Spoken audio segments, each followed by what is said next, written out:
In today's brief video, I want to share with you guys a simple shift in mindset that's truly going to help anyone who's struggling with nicotine, THC, energy drink, or adult media content addictions, substances I once struggled with. If you're new to the channel, my name's Dr. Frank. I'm the founder of Addiction Mindset recovery coaching programs, which are dedicated to helping people quit those substances.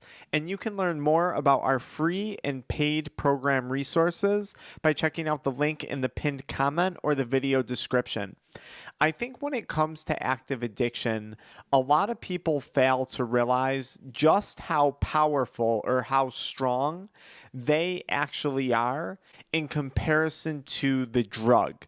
And I want to explain what I mean using cigarettes as an example. But again, this could apply to vape products, this could apply to weed cartridges, joints, this could apply to a bottle of alcohol. Addiction itself, once we fall into addiction, becomes a process of self-manipulation and, to a large extent, self-sabotage. Addiction is a very, very cunning, narcissistic thing once it hijacks our mind. In fact, it's so cunning and so effective in what it does. It has people fully convinced that for one reason or another, they are somehow weaker than this non-living thing. If we look at cigarettes, for example, this pack of cigarettes, for some people, they're going to smoke from the age of, 15 years old all the way into their 70s, okay? If they don't pass away sooner, if they live a little longer, whatever it is. And chances are that person's going to have had wanted to quit thousands of times throughout that smoking process. And if they kept smoking, that means they failed thousands of times. And the thing that I want you to consider is just how weak this actually is. For example, if I took this cigarette, I can crumble it up into almost nothing with no effort because it's weak. It's a tobacco plant. It's not something that's physically capable or psychologically capable of manipulating me. It can't speak. It can't trick me into doing things. It's not like living with a significant other who's abusive, right? It's not like working for someone who knows how to manipulate you. It's not like you're under hypnosis of another individual or something like that, right? And this just goes to show how much of a mind game this actually is. Because I, at one point in my life, was convinced that I wasn't strong enough to quit nicotine, that I wasn't capable of quitting weed, that quitting drinking, which I didn't have a major problem with alcohol by any means, but I thought it would be impossible to eventually go out to dinner or go to a party without having a drink. And I was so convinced that these various substances were more powerful than this right here. And that is so untrue. Looking back at it now, the concept of being manipulated by something that can't speak to me, that can't force me into an action, right? This pack of cigarettes can't put a gun to my head in the same way a criminal could if I was getting robbed, forcing me to do something.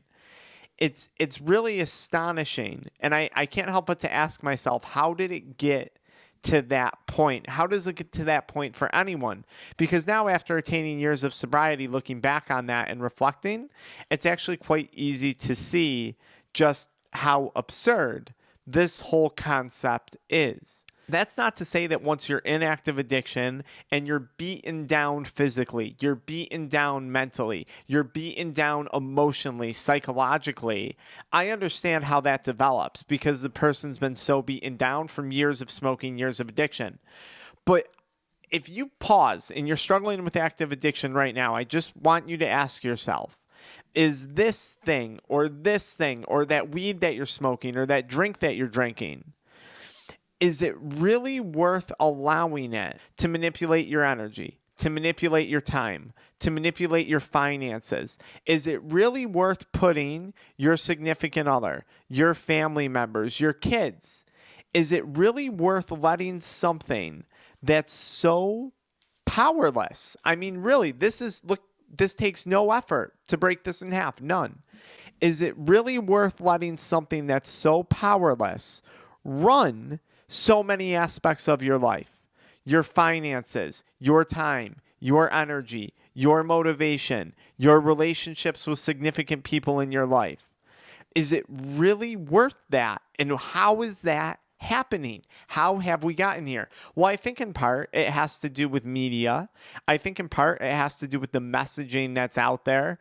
Oh, you're addicted. You have a disease. This is largely out of your control. Oh, the withdrawals are some horrible thing. Quitting is going to be the hardest thing you ever do in your life. Things that I've been guilty of saying of in the past. But as this channel's grown, as I've grown throughout my sobriety process, I look at things a little differently now. So don't crucify me for that, because I think at one point I might have been part of that problem. But now, objectively looking at this, I see just how absurd all of that is. It's one thing if I'm talking to a person who's been in a horribly abusive, narcissistic relationship, and the person has totally manipulated that other individual. They've been manipulated by someone else. But in the case of a substance, it just doesn't add up. Because at any given moment, I could take this thing and boom, it's gone. I could throw it out. I could ditch it. I wouldn't recommend destroying a vape because of the lithium batteries in there that might backfire on you and cause some real damage. But it's gone. It's over with, right? That thing can't physically get up off the ground and put itself in my mouth, right? It's not capable of doing so. I have to consciously make the effort and make the choice to go do that. Now, some people might be asking, why do I have so many props? I make a lot of videos on TikTok regarding this stuff, and having props always goes a long way. I work in high schools, so I get bags of goodies at the end of each week that are confiscated, which is really unfortunate. The amount of drugs floating through our high schools right now and the amount of kids messed up on weed and nicotine and stimulant-based products is actually way more of a problem and way more alarming than I ever imagined it would have had been when I started this company, on a side note. So this is the mentality going forward. Recognize this thing has no power over you.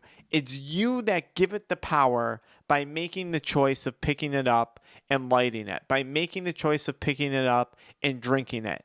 It's you who gives the power to this, because this by itself is powerless. Okay, so break away from the thought process of, oh, this addiction controls me. This addiction dictates what I do day in and day out.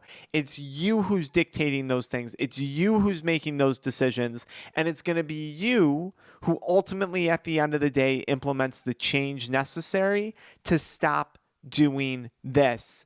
It's actually not as hard as it may seem. The withdrawals suck. And if they're really bad, we can get you help with that. There's treatments out there now for stuff like that.